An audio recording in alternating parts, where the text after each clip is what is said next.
All right, let's go out to Mobile, Alabama, site of the Senior Bowl every single year, where most of the NFL world is this week, including our guy, Fran Duffy, AllCity's draft analyst, and going to be in New Orleans with us next week because the Eagles made the Super Bowl too. So busy guy right now, Fran, taking some time to join us, talk some Senior Bowl. We're recording this Wednesday afternoon, so you've seen 2 of the 3 days of practices.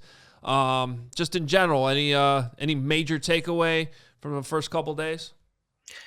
Yeah, I mean, there's a lot of talent down here. I think when you look at most years, obviously there's always a handful of potential first round picks, and certainly get into day 2, and that's going to make up the meat of the roster. But I think this year more so than most. I mean, we're seeing a good amount of first round talents, and I think it kind of speaks to where this draft is. I think we've kind of talked where at the top of the draft, the blue chip talent's a little bit thin. And because of that ambiguity, I think a lot of prospects, a lot of agents saw the Senior Bowl as a really good avenue for players to prove themselves, a really good proving ground to say, okay, if you're not sure who's going to go in the top 8, who's going to go in the top 12, if my guy is a borderline first round pick, he's got the ability to raise his stock down there in Mobile. And so because of that reason, we've seen a number of guys come down here, and it's been a really good week so far. Like you said, 4 practices in the books, 2 on each side. I'm about to start the film work, which will be available. My practice recap will go up on Thursday from day 2. But it's been a good start to the week so far. Has anyone jumped out at you, Fran, if the Bears choose to go on the defensive side of the ball at number 10 versus, a lot of people think obviously they're going to take an offensive lineman, but if they go the other way, anybody there that you like?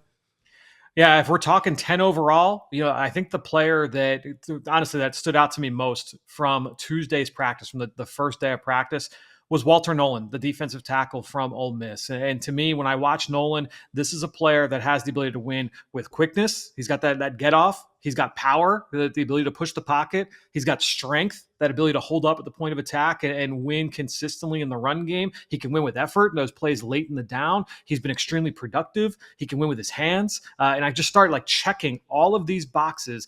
He's got the size is there in terms of he could check that box. And so I think when you look at all the different ways that he can win, now the one caveat is, as we sit here, like you said, Adam, we're shooting this Wednesday afternoon, middle of the day.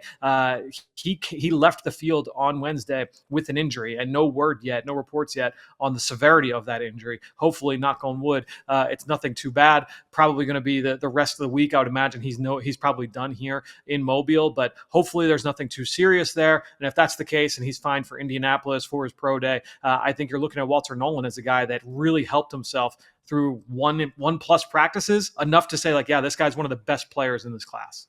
Well, since Carm went defense, let's stick with that side of the ball. I know you're a fan of Dennis Allen's scheme. You've seen it a lot just from some of the Eagles Saints matchups. So how would you describe the scheme to Bears fans that might not be familiar yet? Just what the Bears are getting and how it might be different from what's already been here under Matt Eberflus.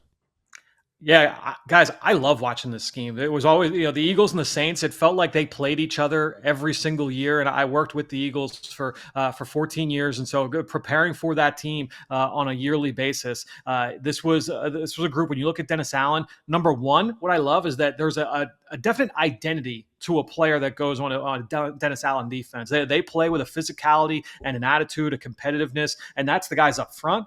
That's the guys at the second level. That's the guys on the back end. You think of the New Orleans Saints and you say all right, Demario Davis and Pete Werner, those guys at linebacker are flying around. They have sideline to sideline ability. There's a versatility there that is required. They use those guys as pressure players. So you need those guys to be, active blitzers and effective rushers, not just from the second level, but also come down and mug up on the line of scrimmage and be accustomed to being used that way. You go to the secondary and they love to play man-to-man coverage on third down. They'll mix in certainly some zone, but they are a really competitive man-to-man coverage unit. And then you get up to the front line and it's really big, sturdy, powerful defensive ends, guys that can crash the pocket and then can kick inside.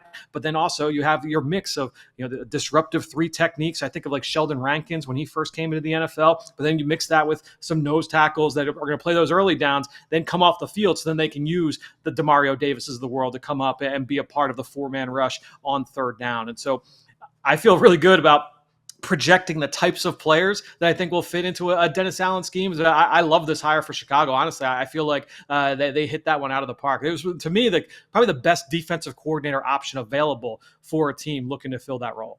So with that in mind, since you can kind of see the identity of the players within the scheme, are there any prospects? And you were also, we should mention, he was also at the East West Shrine practices before he went to Mobile. Yeah. So, I mean, I guess you can go in either direction there, but is there anyone that's standing out to you as a pass rusher? Bears need some pass rush help that would fit the Dennis Allen defense.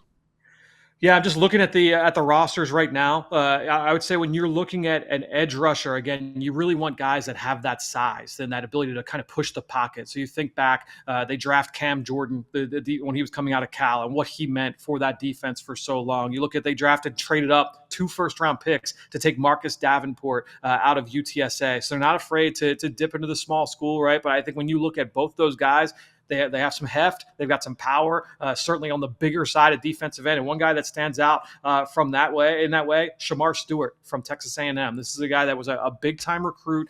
He's all traits and no production, and he's a flash player. I know the three of us talked a couple weeks ago. Ryan Poles has said that hey, we're going to grade the flashes, and they're willing to take those gambles. I think Shamar Stewart is a guy that kind of checks that box in terms of we don't see the finished product yet, but can you coach that into him? Is he that kind of guy that you can really kind of hit a home run from a ceiling standpoint? I think Shamar Stewart definitely is one of those players. He's had some good moments so far through 2 weeks, guys. He had a sack fumble during practice today in team drills. He's had some good moments in one-on-one. So Shamar Stewart from Texas A&M, he certainly stands out in that way. So you just got me excited on flashes here, Fran, and flashing over to the running back position, and there's supposedly depth there. I'd love some hero that could pair well with DeAndre Swift, or even could do what Swift does better for that matter. To me, it doesn't have to be just a bruiser. We could have 2 guys who can do some really creative things. Does anybody excite you as far as, not necessarily early, but mid-round? Yeah, I mean, let's look at it in terms of like a complementary standpoint to what DeAndre Swift brings, just because I feel like contractually, like I would think he's going to be there here for this year, and you're probably going to count on him. One guy that has a complementary skill set would be Damien Martinez, the running back from the U, from Miami. And when you look at Martinez, he started his career at Oregon State, was extremely productive, ran for 1,000 yards each of those first 2 seasons, transferred down to Miami after a coaching change and a conference change there for the Beavers. So he goes to Miami and was kind of a part-time player. And that's honestly, you look at that as a good thing because there's still plenty of tread left on those tires. And I think when you look at Martinez, he is a bigger back, has that ability to mash between the tackles. Certainly, he came. I think he was listed 240 by Miami. He came in a little bit lighter than that here in Mobile. I think he was just south of 230. So this is a guy that has the ability to bang between the tackles and give you that David Montgomery type of feel. I like Montgomery a little bit more out of Iowa State than where I've got Martinez right now, but I do think that he can bring that type of role, that kind of presence to put alongside and juxtapose with DeAndre Swift. Should have mentioned this off the top, but Fran's draft database is live now. If you are a diehard, you have access to it. And if you're not, you need to become a diehard. Go to allchgo.com/diehard. Just draft covers alone, worth the price of admission. Plus, you get a free t-shirt when you sign up. You get discounts on all of our merch, events, my newsletter, ton of content across the board, but worth it alone for the draft database. And we're the only ones that have this. So make sure you go check it out right now. Fran, if I'm Ryan Poles and I need a center, who am I locking in on right now at Senior Bowl practices?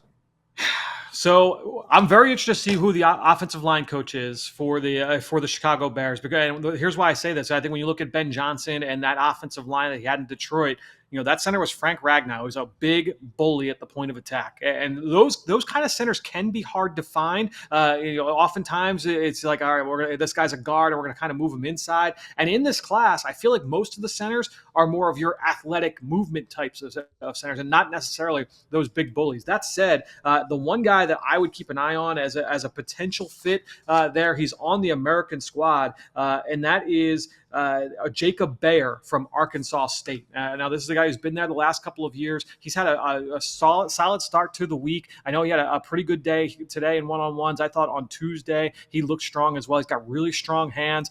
A little bit rough around the edges. There's still some things to work on there, but I think when you're looking at Jacob Bayer, he would be a guy that kind of fits that profile. But Adam, in terms of like best overall center, I got to go with Gray Zabel from North Dakota State. This is a guy that played college tackle. I was this close to putting him in my mock draft that you guys ran a couple weeks ago. I was this close to doing it, and because I loved him on film. He reminded me of Graham Barton last year coming out of Duke, really athletic. He's played all 5 positions in college. He's got shorter arms. He's been a tackle the last couple of years, so people think, all right, he's probably going to have to slide inside. I thought, I love him, but I don't know if everybody else likes him that way. We come down here to Mobile, and he's been lights out through 2 practices. He's been one of the best players on the field, and I feel like we're going to start to hear more of the round 1 buzz there. Now, he's not going to be 10th overall pick. Does he make it to the Bears in round 2, or is it going to require some kind of a trade up? That said, Gray Zabel, to me, like probably one of the best interior linemen in this draft, and probably the best center overall in this class. Do you like Tez Johnson? I'm just trying to find some speed here.